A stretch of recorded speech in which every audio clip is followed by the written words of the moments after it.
folks. Today I'm joined by Wayne Jones, owner of the Turf, which is attached to the racecourse, which is now the home. They own it of Wrexham Football Club. Wayne, I want to start out easy. You guys are back in league play. 6 played, just 1 loss, joint highest scorers in the league so far. I know that these leagues are tight and it's early, but you're still only 4 points off the top. I'm curious how you're feeling so far. Well, lovely to meet you first and foremost, Eric. Same here. I am quite pleased, truth be told. I think MK Dons caught us a little bit cold on the first game. I think people have got their reasons as to why they think that happened. A lot of people sort of think it was maybe the tour that was a little bit too long. We should have come back maybe a little bit earlier and maybe had a game in the UK. So MK Dons caught us a little bit cold and give us a little bit of a lesson. But in true Wrexham fashion, we've come back with a bit of a bang. And like you said, we are 5 unbeaten. And I've been to all 6 games. And in all fairness, we apart from MK Dons, we probably could have won all the other 5. So I actually made a bit of a joke in America when I see Mullin going down, that I said that we will have to maybe win games 1-0 until he survives, because we've got a very good, until he returns, because we've got a very good defence.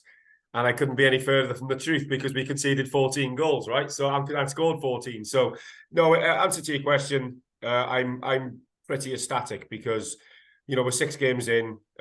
We got a thumping on the first game. In fact, we only picked up 4 points in the first 4 games. So yeah, to be sitting where we're sitting, I'm over the moon, and we're only going to get stronger as the new additions kick in. And like you said, as the best player in the league in Paul Mullin comes back. Yeah, so you've touched on 2 things there that I want to give you props for. The first is that I rewatched season 1 these last few days, and you were early on saying, give Parkinson time, give him time. And now the fruits of those rewards are there. And the second is, and I am fascinated on this. So I played my whole life, but I only started to watch 6-ish years ago. It was Salah's first year. And you touched on how some fans thought that the club should have come home sooner and had a preseason game at home. That's sort of the flip side of this coin, right? As Wrexham grows, so do those tours. So I'm curious what the conversation amongst Wrexham fans is about that part of it. Because as the club grows, it inherently becomes less Wrexham's and more the world's. Yeah, so, I mean, listen, to answer your question, I think people are...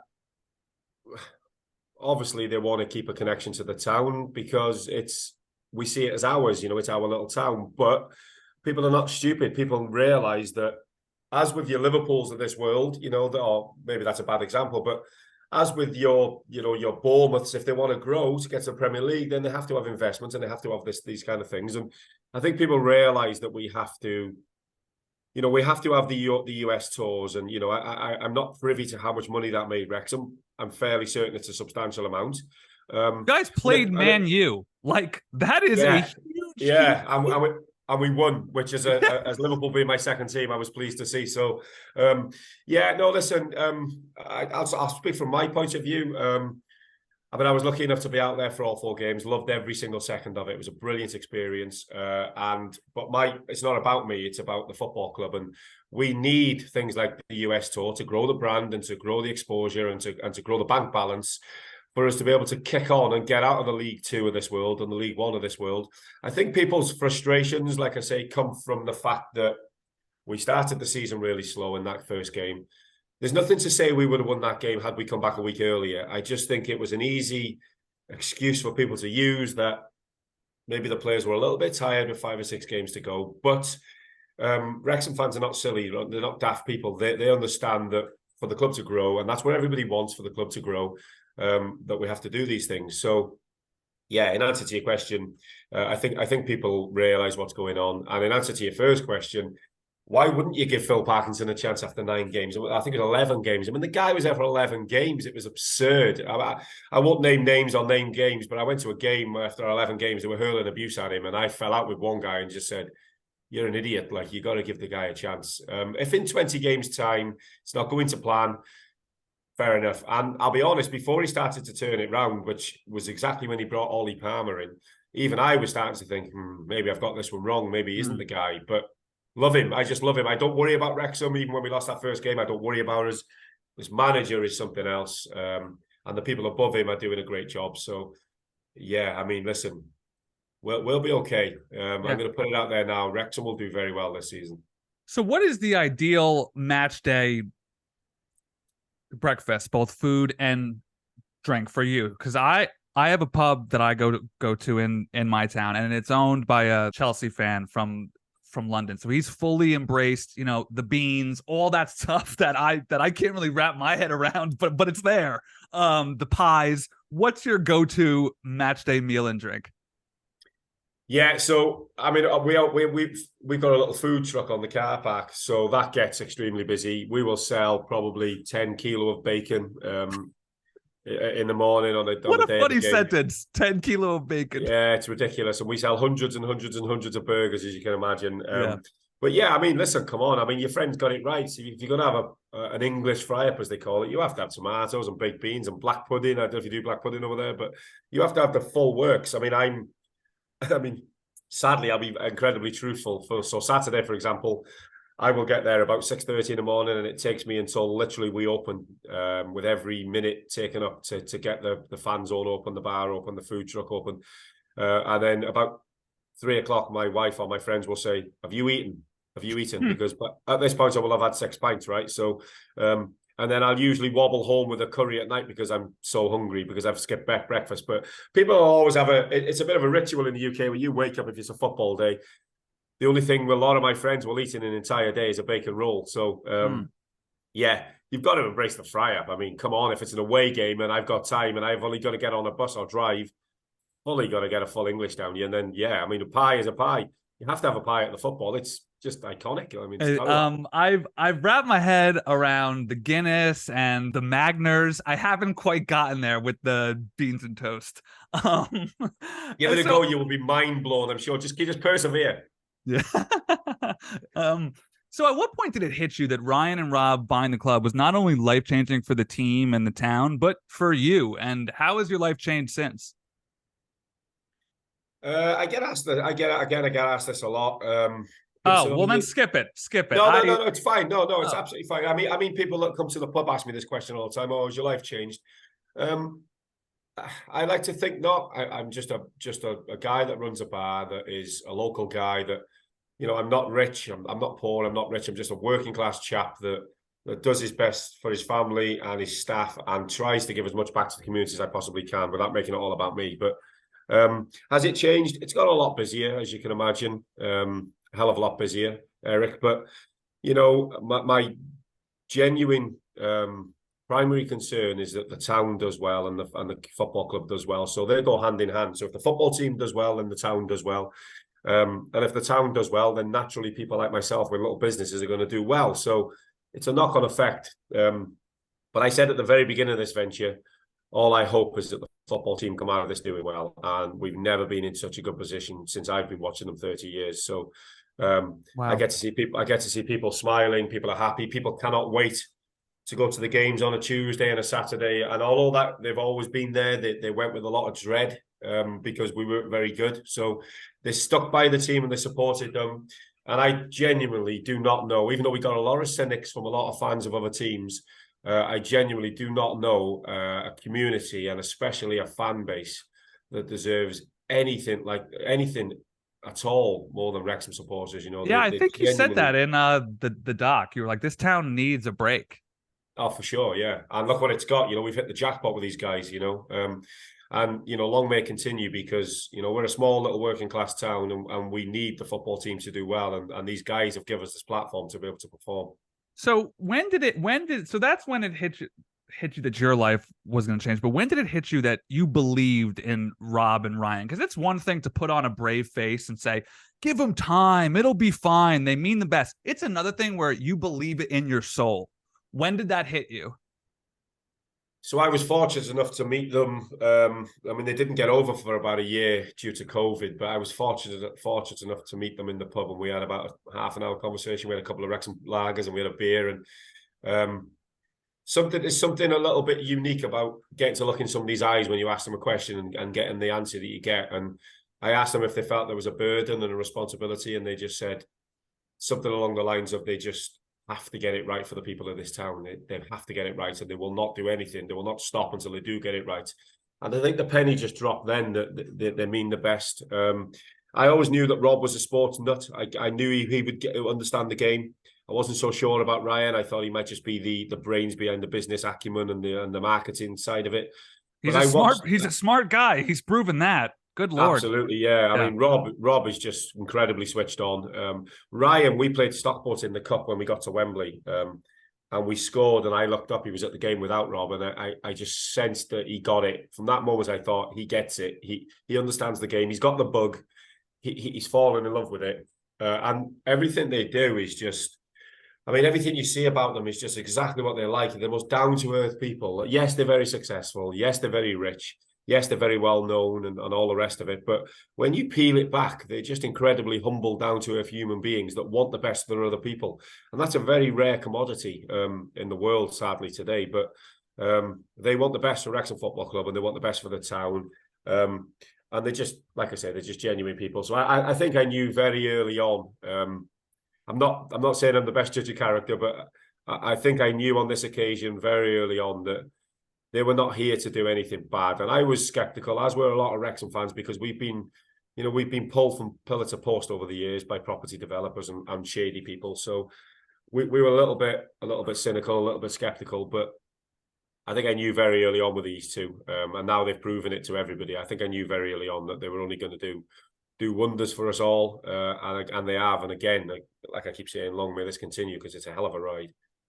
I find that one of the hardest things to fake is being humble and down to earth. Like you could fake being nice or all those things, but being just a down to earth guy, regardless of how famous you are, I don't think that you could put that on. And I feel like with them, you could just tell. This will be the last sort of deep one, and then we'll change gears. We talked about Wrexham being spread around the world. I'm curious about people coming to Wrexham for the club, because I went to Liverpool in 2019 on my own, just had to be there, could not resist.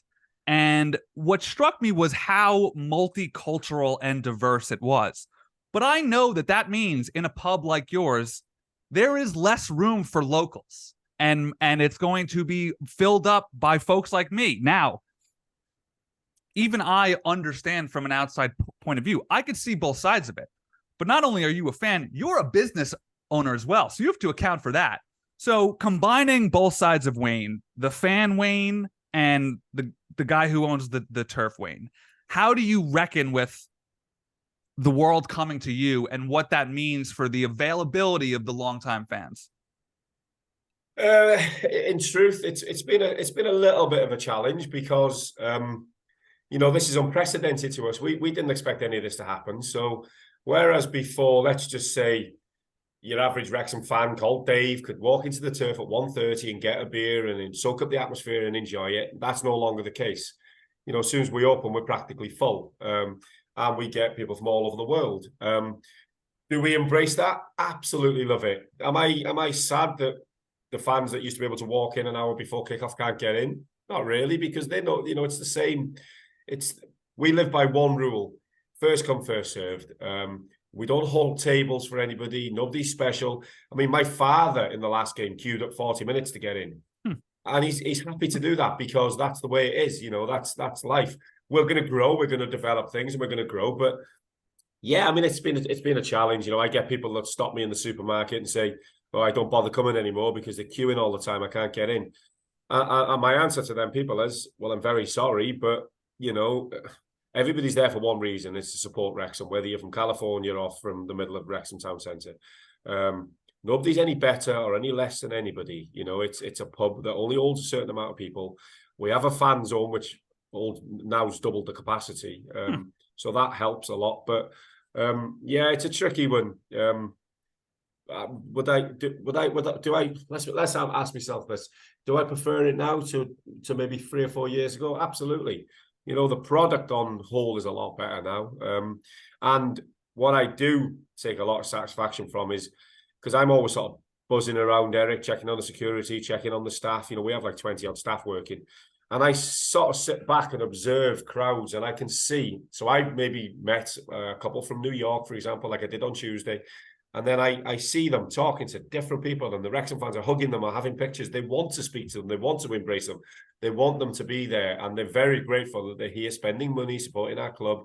Will they still be a fan in 12 months? Who knows? But whilst they're in Wrexham spending money and boosting the Wrexham economy and supporting the team, the only thing that these people will do, not just me, the only thing Wrexham fans will do is give them one massive warm welcome, and then they will embrace them. But has it been challenging? Yeah, for sure, because, like I say, it was a bit unprecedented for us. When I went over, I felt the same thing. So I don't know, have you been to Anfield? Yeah. My second team, I can't say this too much because I get criticised for having two teams, but yeah, I've been to Anfield probably 50, 55 times. Yeah. So I went down to Hotel Tia, and I went and they had like a food truck in the back, and I wound up chatting up the family who owned it, and they were so enthralled by the fact that I was just there to hang out that they like took me to their local pub and showed me around town and showed me the best night ever. And from that point on, like, I understood that yes, it comes with the challenges, but at the end of the day, it's what you just said. The more, the merrier. That's an old-fashioned saying. So yeah, it goes back to what we were talking about 10 minutes ago, where we can't aim for the very top on 5,000 supporters. We need to aim to the top. Aim for the top. Listen, not everybody that goes to Old Trafford, I mean, poor sounds, but not everybody that goes to Old Trafford or Anfield is from Liverpool and Manchester. It just doesn't work like that. That's just not, and I'm not comparing Wrexham to Liverpool and Manchester United. Of course I'm not. Not I'm yet. Trying to make a point. I'm just trying to make a point that if you want to grow, you have to open your doors for newcomers, and there's thousands of them. A long way. Let's just hope they stick with us, because it'll be interesting when maybe things stagnate a little, and maybe when we're not running away with leagues, and maybe when things do calm down, and maybe when the hype around Rob and Ryan is not quite what it was. It'll be interesting to see who sticks with us. But I'm sure that a lot of fans that we've picked up in the last 2 years are in it for the long haul, and get the authenticity of the town and the football club. And we'll see. It's going to be interesting to see how it pans out. But one thing is for sure, we're growing, and that's exactly what we need to do. So I want to compare Ryan and Rob to footballers, and where you think they'd play on the pitch and who you'd think they'd be. I personally see Rob as a 6 and Ryan as a 9. So I would like to hear your thoughts on that as well. Got to be careful in case they come across this article. I think I'd put Rob as I see Rob as maybe like a right fullback who just won't leave you alone, a bit like a Gary Neville type. Although I would never compare him to Gary Neville, because Gary Neville's a bit of a dick. But I would put Rob as a right back, very tenacious. Would never give you a second. He may be a little bit small for midfield. Having said that, is he? I thought he's like a standard height. No, he's about 5'10". Is he? Probably okay. Right.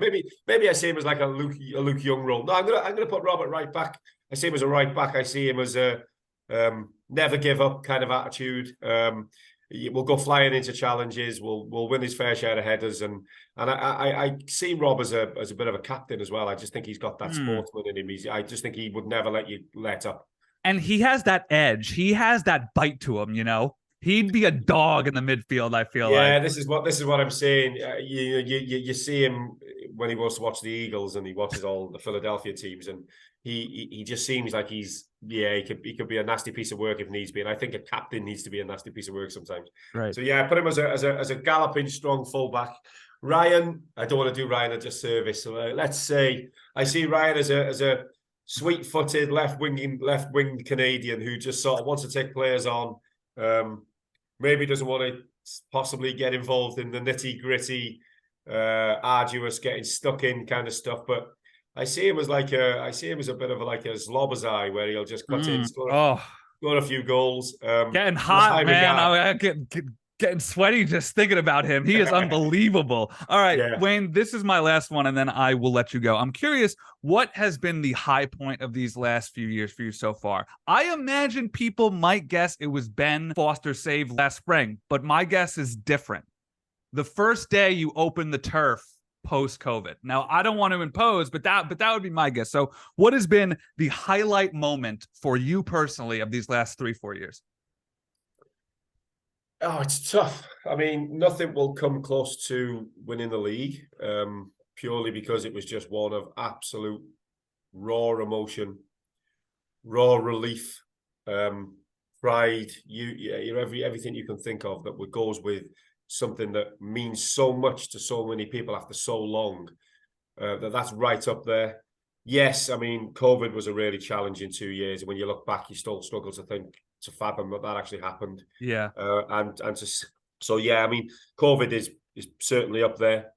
That Stockport game where you sense that what it meant to both the owners, that really sort of just touches with me. I just look back and think, wow, these guys get it. But yeah, listen, just because there's an entire generation of Wrexham fans that have never seen Wrexham play in the English Football League, it just purely has to be winning the league. You know, my wife won't thank me for this, but it was better than my wedding day. I cried. And I'm not a crier. So yeah, just the pure relief of getting to see, Talk of the Devil. Speaking of which.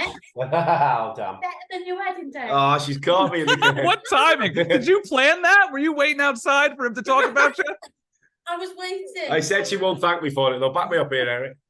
Oh man, you can. What's the best part of the last couple of years? It's got to be promotion, isn't it? Is that after the wedding? After the wedding, obviously, yeah. We'll edit this out after the wedding, yeah.